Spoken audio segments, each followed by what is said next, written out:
Hello UPSC aspirant, आप सभी का बहुत-बहुत स्वागत है। टॉपिक नंबर 38 की बात कर रहे हैं 5 मिनट की सीरीज़ में। कुल मिला के 200 टॉपिक लाने की पूरी संभावना है, ठीक है? आपके एग्ज़ाम तक, उसके पहले उसी से कंप्लीट हो जाएगा आराम से। क्या करना है, 15 से 20 क्वेश्चन आने की संभावना है, जो रिवाइज़ ज़रूर कर लेना, मिलेगा एग्ज़ाम में क्वेश्चन, ठीक है? गारंटीड मिलेगा। चलिए, आई बटन पे क्लिक करके पूरी डिटेल आप देख सकते हैं। चलो बात करते हैं फाइनेंशियल रेगुलेटर के बारे में। देखो, ये कुछ ऐसे रेगुलेटर हैं ना जिनको हम पढ़ते तो हैं लेकिन कभी-कभी क्या होता है माइंड से स्लिप कर जाता है। तो क्या करना है, तो याद रखना है ऑप्शन में कहीं आएगा सीधा इस पे क्वेश्चन यूपीएससी नहीं पूछेगी, लेकिन आपसे ऑप्शन के रूप में क्वेश्चन पूछा जा सकता है। जैसे आरबीआई इसको तो बताना ही नहीं है, मुझे लगता है सभी लोग जानते होंगे। यह क्या है, रेगुलेटरी बॉडी है किसका, जितने भी इंडियन बैंकिंग सिस्टम है, जितने भी बैंक हैं, जितना पेमेंट सिस्टम है, जितना भी बैंकिंग में सेटलमेंट का सिस्टम होता है, फाइनेंस से रिलेटेड वो सभी कौन देखता है? आरबीआई देखता है। उसी तरह अगला कौन है? SEBI, securities and exchange board of India. यह क्या करता है? देखो ये सिक्योरिटीज़ मार्केट को प्रोटेक्ट करता है। जो इन्वेस्टर है उनके इंटरेस्ट को प्रोटेक्ट करता है, ये काम है इसका, रेगुलेटर है। मतलब कि कोई कंपनी अपने शेयर्स कैसे इश्यू करेगी, डिबेंचर कैसे इश्यू करेगी, बॉन्ड कैसे इश्यू करेगी, इन सब चीज़ों पे सेबी देखती है। अगला है इरडाई, इसका क्या मतलब है? आईआरडीएआई मतलब insurance regulatory and development authority of India. ये जितने भी इंश्योरेंस आते हैं ना इंडिया में, जितनी भी इंश्योरेंस कंपनियाँ हैं, उन पे ये नज़र रखता है। कहीं ऐसा तो नहीं हो रहा है कि कोई इंश्योरेंस ऐसा लाया जा रहा है जो बहुत अट्रैक्टिव है लेकिन उसका रीपेमेंट ही नहीं हो पा रहा है या उसकी जो कंडीशंस है वो बहुत गलत तरीके से दे रखी हैं।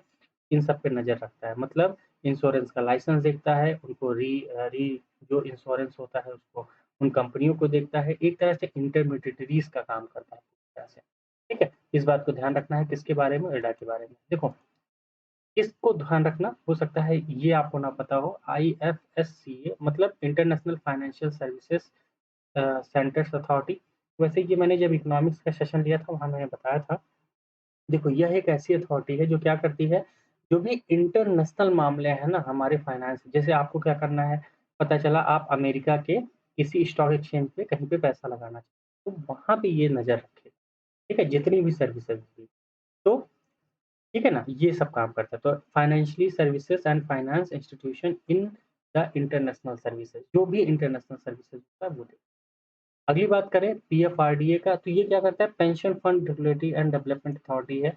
जैसे जो एनपीएस सिस्टम अभी चल रहा है इंडिया में, उन सब का। और ध्यान रखना, the scheme not regulated by any other enactment. तो एनपीएस जो होता है वो इसी के अंतर्गत, या फिर जितनी ओल्ड एज पेंशन हो गई, विधवा पेंशन हो गई, या जितनी टाइप की पेंशन्स होती हैं ना, उन सभी टाइप की जो फंड का ये क्या करता है? रेगुलेट करता है, उनका डेवलपमेंट पे काम करता है कि उनको कैसे हम क्या करें, देना है। ठीक है? ये सब पे काम करता है। भाई देखो आजकल क्या होता है जानते ही हो, जितनी भी टाइप की पेंशन्स स्कीम हैं, जैसे मान लो अटल पेंशन योजना है, तो उसमें एक पैसा जमा होता है ना पहले, थोड़ा-थोड़ा पैसा जमा होगा, फिर वो रिटायरमेंट एज आएगी तो वहाँ पे पैसा मिलेगा, ऐसा है।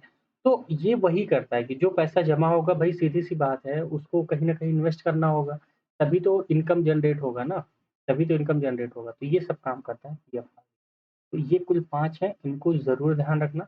अगर कहीं भी दिमाग में आए तो गलत ना हो, ध्यान रखना। ठीक है? चलिए, फिर मिलेंगे अगले सेशन में। तब तक अपनी पढ़ाई बहुत अच्छे से करते रहिए। देखिए समय बहुत कम बचा है। फिर मिलेंगे अगले सेशन में।